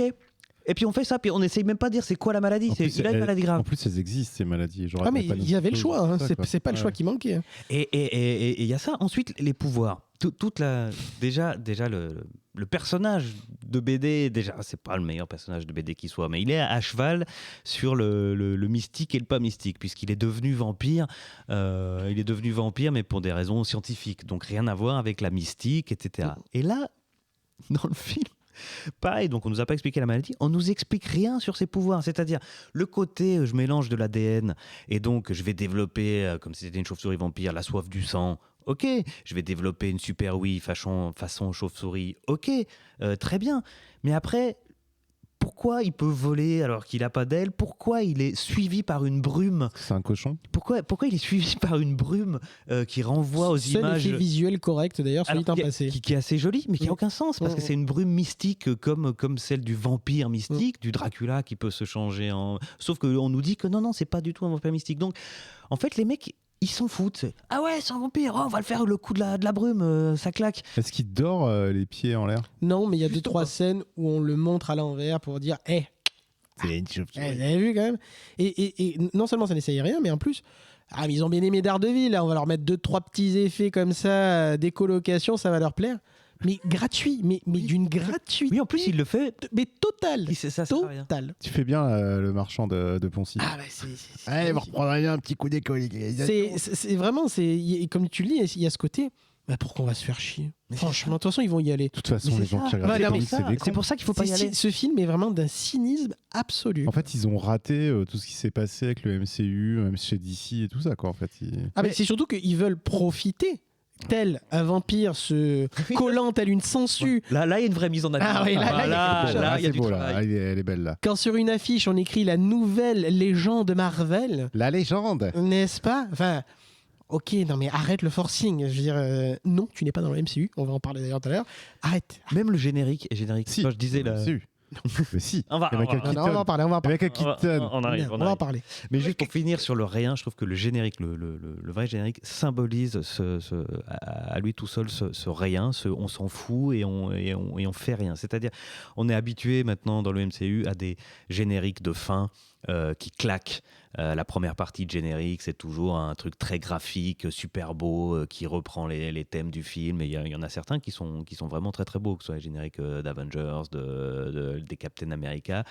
Et donc là, si tu veux, ils font pareil, c'est-à-dire qu'à la fin, ils nous font un générique coloré, mais en fait, justement, ils font juste défiler des couleurs, et des couleurs qui sont en rapport avec le fait que dans la BD, le mec il porte du violet, alors ils envoient du violet, du Service bleu et tout. minimum à tous Mais il n'y a les rien, personnages. c'est juste ouais, on va faire un générique coloré parce que maintenant c'est ça qu'il faut faire. Et ils écrivent Morbius et ils envoient des couleurs. Et c'est tout, et il n'y a rien d'autre. Et tu fais, Ouais, c'est vrai mais finalement, c'est parce qu'il sort 2 ans après. En 2020, on serait dit, ok, c'est la fin de Sony. Bon, ok, d'accord, c'est les films pourris. Ça sort, c'est un peu comme Manuel Valls qui revient, tu vois, ce genre de truc. Et alors, au cas où il y aurait des gens qui seraient tentés de vouloir y aller quand même parce qu'ils sont à fond MCU et qu'ils veulent connaître les scènes post-génériques et les accroches, etc., eh ben on va sur vous les Internet. raconter. Ah oui. Oh non. Ah non. si, non, mais Ah non, si. alors ça, c'est Ah, mais une si. règle. Alors vraiment, Non, mais là... ah là, ok. Sur- Donc, après avoir distillé de vaines parenthèses en parlant de Daily Bugle un petit peu par-ci, par-là, genre, vous avez vu, on est quand même avec Marvel. Hein. La scène post-générique s'ouvre sur une fracture dans le ciel, qui est donc celle du film préféré d'une personne à cette table. L'anus de Satan. Voilà. Non, ça, c'est dans un autre film. Et qui est donc, en fait, la création d'une La faille. créature du No Way Home. Voilà, du No Way Home, qui est censé, je le rappelle, Calme-toi. ramener donc les personnages qui ont connaissance de Spider-Man dans l'univers de Spider-Man, Du MCU. du MCU. Mmh. Sauf que là, parce que, et j'incite sur le parce que, ça va donc faire l'inverse, ça va envoyer le personnage de Tooms, donc le vautour, dans l'univers de Morbius. Parce que. Littéralement parce que. Le personnage lui-même se regarde et dit, je sais Attends, pas. il est crédité juste pour la scène post-générique? Et c'est pas fini. Et c'est pas fini. Ça, c'est la première scène post-générique. Ça continue. Ah. Donc déjà, parce que, mais vraiment, enfin j'incite parce que. Deuxième scène post-générique, on voit Morbius à bord d'une voiture très chère qui roule très vite. Pourquoi, je ne sais pas, mais peu importe. Et il a donc rendez-vous avec Tooms, en habit de vautour, dont on ne sait pas d'où elle sort d'ailleurs, les habits, mais bon, bref, puisque ça se passe quand même apparemment peu de temps après, enfin, c'est pas 1 an après. Et il lui dit, écoute, je sais pas ce que je fous là, mais si on s'associait. Fin. Mais non. Mais je Ah te si, jure. ah si. Et Ah, ça va si, même. si, Et puis si, si. c'est même un peu. Il dit, je sais pas pourquoi je suis là, mais je pense que c'est la faute de Spider-Man si on s'associait. Et l'autre il dit d'accord. Et ça n'a juste aucun sens parce qu'en plus dans le Sonyverse actuellement, Il n'y a on toujours sait pas de même Spider-Man. pas s'il y a un Spider-Man. On ne sait pas s'il y en a un. Pauvre Jared Leto. Pauvre, Et puis Vautour, ça n'a quoi. aucun sens aussi avec le personnage de Morbius qui dans le Qu'est-ce qu'il peut film, en avoir à faire? Enfin, je veux dire. oui, qui dans le film ne tourne pas méchant, au contraire, il essaye de se battre Ah, contre ben ses pulsions. D'ailleurs, de c'est un des méchant. problèmes du film, c'est que s'évertuer à en faire, il est pas si méchant que ça. C'est même plutôt un gentil tout le long. Bah oui, bah du coup, qu'est-ce qu'il irait foutre dans le Sinister Six ou que sais-je quoi. Enfin, il a rien à faire avec le vautour quoi. Mais tel que Reagan a résumé les 2 scènes post-génériques, telles qu'on vous les a résumées, il n'y a aucune exagération. C'est exactement comme ça que ça se passe. C'est Il vrai, quand tu- apparaît parce que je sais pas ce que je fous là, mais si on s'associait, d'accord. Mais Vous êtes dans une taverne. Un homme en vautour est assis à votre droite. C'est exactement ça.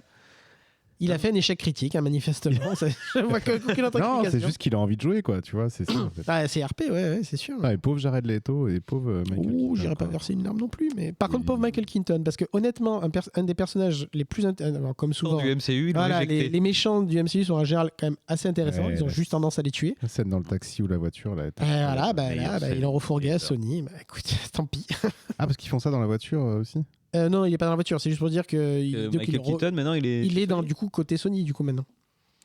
Il est dans le on a perdu. dans le il est il a dans le quitté le No MCU. Spider-Verse de C'est Sony. bon, ça. Ouais, c'est bon. Le Hein. No Spider-Verse. Le Venomverse. Exactement. D'accord. Je rappelle d'ailleurs que Venom n'a pas d'araignée sur son temps. Mais est-ce qu'ils comptent donc du coup ils veulent faire des films encore? Ah, mais Eh oui. quand je disais que il y avait un lien entre le hors-les-bulles et le focus, c'est que je rappelle qu'il y a un film Kraven de prévu, hein, et c'est le prochain, hein. Et c'est Sony? Et c'est Sony. Hein. Ouais. Oh merde. Ah bah Mais oui, je oui. comprends pas ce qu'ils On veulent. connaît le cast d'ailleurs. Ça a commencé. Alors je serais incapable de le citer, mais oui, ça a commencé le casting. Ouais. Mais je crois que celui qui joue Kraven, c'est celui qui jouait Je crois que le casting était... Pietro. Oui, je crois que le casting était pas vrai, mais dans Avengers 2. mais bon, enfin, je dirais qu'un postulat de Sony. Mais oui, je sais pas Enfin, ce qu'ils c'est vont bon. en faire. Hein. C'est bon. Et voilà, et donc déjà que le film en soi était très mauvais, en plus il m'a rappelé à la fin tout ce qui m'avait énervé dans No Way Home, c'est-à-dire ce je m'en foutisme total. Alors No C'est- Way Home est bien meilleur, hein, je dis pas No Way Home est bien meilleur. Est-ce que vous avez mais c'est bien entendu aussi- cette phrase? Notez-la. No Way Home est meilleur, mais il a quand même un peu ce côté je m'en fous, c'est écrit avec les pieds quoi. Et donc ça No Way continue. Home est meilleur. Non mais n'allez pas, il faut Non, mais que ces tu films sais, se plantent pour moi- qu'ils arrêtent de les faire quoi. Ça me fait penser exactement à la chronique qu'on a fait de Venom 2, quoi. Enfin, qui a été faite. C'est exactement la même chose, quoi. C'est vraiment. Du Non coup, mais vraiment, il y a ce Attends. côté, il y a même pas de quoi s'énerver. Enfin, je veux dire, Oui. on pourrait se dire, oh, ils ont encore massacré un personnage. Voilà. Non, on s'en fout. Vraiment, Et pourtant, il a été en deuxième sortie des nouveautés en France. Voilà. bah, il y Hier. avait du monde, Avant-hier, dans la pardon. salle un mercredi. Après, je sais pas si ça va se maintenir, Ouais. et c'est ça la vraie question en fait. Est-ce qu'au bout d'une semaine, il y aura encore des gens dans les salles? J'espère que non. Mais toute la question est là, parce que, comme je disais avant, Venom 2 a été un succès, faut pas l'oublier. hein. Tu fais pas la tête parce que t'es pas dans l'émission Moon Knight, c'est bon. Non, mais ça va aller. Bah écoute, après, Ça va aller. après Attends, avoir fait King of Spies, je me retrouve avec Morbius, j'ai bien compris le message. Hein. Attends, avec la pénurie de chroniqueurs, J'ai c'est bien pas compris dit, le c'est pas message. dit, c'est pas Ah, dit qu'il le soit pauvre. pas dans l'émission de Non, Moon non, Knight, mais hein. bon, tu choisiras. Tu veux être dans l'émission de Moon Knight ou pas? Bah, déjà, on va peut-être attendre qu'il y ait un peu plus d'épisodes, j'imagine. Ouais. Oui. Ouais, il y en a combien de prévus d'ailleurs de Moon Knight? J'ai pas vérifié ça. Je sais plus Je peux si pas c'est 6 ou vérifier. 8. Bah, ça doit être 6 ou 8, Vous j'imagine. saurez en vous Z2E, il abonnant doit au savoir Patreon. ça. Z2E, réponds-nous sur le. Et d'ailleurs, en parlant du Patreon, sachez que si vous aimez nos émissions, et notre émission surtout, Comics Outcast, vous pouvez nous retrouver, enfin nous aider surtout, et nous donner un petit coup de pouce sur le Patreon du vaisseau Hypersensas, qui est notre label, dans lequel il y a plein d'émissions vachement bien. Il y a Whisperos sur Game of Thrones, Le Défaussé sur les jeux de société, Kumité sur Jean-Claude Van Damme, C'est cool, c'est quoi sur des trucs cool et quoi. 20th Century Toys sur les jouets. Mon carnet qui est une création, qui est un podcast créatif, un narratif, pardon, où ce sont des nouvelles qui sont contées par Riette. Cinécure avec Charlie D. Le Contrecast qui est un podcast généraliste où on parle un peu de tout. Et voilà, je crois que je n'oublie pas, j'espère. Si, 63,88 bien sûr. Sur la création dans le jeu de société, justement, avec Théo Rivière, un auteur de jeux français. Et Zéphiriel encore. Quel talent ce Zéphiriel. Il est fait partout. plein de podcasts. Sauf ici. Évidemment. Et du coup, oui, donc en donnant au Patreon, vous avez accès donc à la partie Patreon de notre Discord Vaisseau Hypersensas. Et du coup, vous pouvez écouter en direct les émissions, certaines émissions. Donc il y a Réagir, interagir. Même. interagir, réagir, mettre des smileys, des gifs de boomer, etc. Participer à cette mauvaise foi qu'on aime tant. Voilà. Et du coup, je vais remercier nos top patronautes. Merci à Johanny, Yakbar, Alak, Damien, David, Gwenolé, Lionel et Fanny, Matt, Perchac, Rekma, Vincent et bien sûr tous les autres qu'on embrasse. Mais voilà, il y en a beaucoup. Eh bien, merci messieurs. Merci d'avoir fait cette émission en pleine pénurie de chroniqueurs. C'était vraiment super. C'était super. C'était mieux que Morbius. Mis à part Morbius, mais enfin tout le reste était assez intéressant. Donc je rappelle, il y avait King Conan, il y avait Rain et surtout un des classiques de Spider-Man, La mort du chasseur. Qu'ils appellent maintenant. Il l'appelle la dernière chasse de Kraven maintenant. Ouais. Eh bien écoute Regan, moi je suis très content que tu aies rejoint l'équipe. Oui, pareil. Et c'est partagé d'ailleurs. Et monsieur Adrien Larouzet l'a marqué aussi dans le Discord. Et donc voilà, j'espère que tu vas revenir souvent. J'espère. Merci beaucoup en tout cas de l'accueil. Et du coup, où est-ce qu'on peut te retrouver ? Sur le Discord, effectivement, d'une part. Et puis sinon sur Twitter, @Regan ou Prigmore, j'ai un doute. Vous trouverez de toute façon. Et puis voilà, quelques petites reviews, quelques montages de Lego, classico-classiques, ce genre de choses. Exactement, c'est vrai que sur ton Instagram, tu as des stop motion de ça. Aussi, effectivement, @Prigmore sur les Instagram. Et j'ai oublié tous les jingles aussi. Et du coup, le petit tapis sonore qui va bien. Et bah parfait. Il y a les liens en fait de nos donc sûrement Twitter que tu auras les Twitter de Regan que vous retrouvez dans la description de l'épisode ou sur notre site vaisseauhypersensas.fr dans la rubrique Comics Outcast. Merci à toi Jean également. Où est-ce qu'on peut te retrouver ? Mais moi on me retrouve pas. On te retrouve pas, mais si on te retrouve dans un épisode de Plus belle la vie, pareil. Ah ouais. Quoi ? Comment ? C'était il y a longtemps. Ça c'était ma jeunesse. Ah, c'était ma jeunesse. C'était oh là là, ça va bientôt faire 10 ans. C'est il y a 9 ans. Oh là, d'accord. Non, je suis pas très. Hein ? Avec l'accent qui va bien, j'espère. Non, tu sais, il faisait pas l'accent, Aïe. Voilà. Mais c'était rigolo. Je faisais un méchant. Tu faisais un méchant. Ouais, c'était rigolo. J'ai acheté le Mistral, moi, monsieur. Et il n'y a pas grand monde autour de cette table qui peut dire qu'il a acheté le Mistral. Moi, j'ai envie de le voir parce que j'aimerais bien te voir en méchant. Ah, franchement, ça me donne envie. Hein. Eh ben. Numéro d'épisode ? Saison ? Je crois qu'on les trouve sur YouTube. C'est Intrigue martiale. Oh, tu te rappelles le nom Intrigue martiale. Vendu. Voilà, Intrigue vous entendez martiale. Discord, recherchez les Plus dossiers. belle la vie, Intrigue martiale, si vous voulez du bon gros dossier, voilà. Et sinon, non, sur les réseaux numériques, je suis pas très présent. T'es pas très présent. Bah, je suis trop lent, je T'es suis présent à Comics Outcast. Voilà, je suis là. Retrouvez-moi à Comics Outcast le plus souvent possible. Exactement. Et puis peut-être dans d'autres podcasts, on sait jamais. Si le cœur t'en dit, pourquoi pas. Et puis bah du coup merci à nos auditeurs, merci à toi Ketrus. Bon, écoute, moi ça me fait plaisir, moi j'adore cette émission, c'est très bien, on apprend plein de trucs, ça donne envie de dire plein de choses, donc voilà, je suis très très heureux d'être là. Ah, moi je veux bien dire quelque chose, parce que en fait vous pouvez me retrouver. Ah non mais on était c'était à nous de te relancer. Non, on l'a refait. Mais où te retrouve-t-on Ketrus? Non, d'habitude on le fait jamais, mais là je vais donner un coup de pouce. Parce que j'ai participé à l'émission de l'Appel, LA, plus loin l'Appel, le truc avec lequel on peut taper les gens là. Comme dans Bernie. Et pas creuser. Creuser, ouais, bref. Voilà, ils font des émissions, ils font des Actual Play JDR et aussi des émissions un peu débat autour du jeu de rôle et de plein de sujets. Et voilà, j'ai pu participer au mois des super-héros, etc. On a fait un Actual Play avec le jeu de rôle Masks. Excellent. Qui est un jeu de rôle où tu joues des adolescents, tout ça. C'était mortel. Ces gens sont ultra talentueux, sont très sympas et brillants, et ils n'ont pas assez de vues. Donc voilà, moi je vous en... Enfin, écoutez pas forcément mon émission, mais il y en avait aussi avec Sam et il y en avait aussi avec Zephyriel. Redis le titre de l'émission. Alors c'est l'Appel en 2 mots, okay. LA plus loin appel, et donc vous l'avez sur Twitch et sur YouTube, pardon. Okay. Voilà, et franchement il mérite beaucoup plus de vues qu'il n'en ont. Morbius. Voilà, allez voir l'Appel. Beaucoup plus de vues que Morbius. Beaucoup plus. Ne perdez pas votre temps avec Morbius. Voilà. Et ben voilà. Merci. Sinon les autres chroniqueurs, on sait toujours pas ce qui s'est passé. Parce que je sais pas. On comprend pas. Si ça se trouve, on va sortir d'ici, le monde a disparu, on le sait pas. Enfin, j'espère qu'il n'est pas plus. Je crois qu'il y a eu scission. Ils sont partis dans le Soniverse. Ils sont partis dans le Soniverse. Ah merde. Encore un coup de No Way Home, ça, forcément. Encore un coup de No Way Home. Ah, les salauds.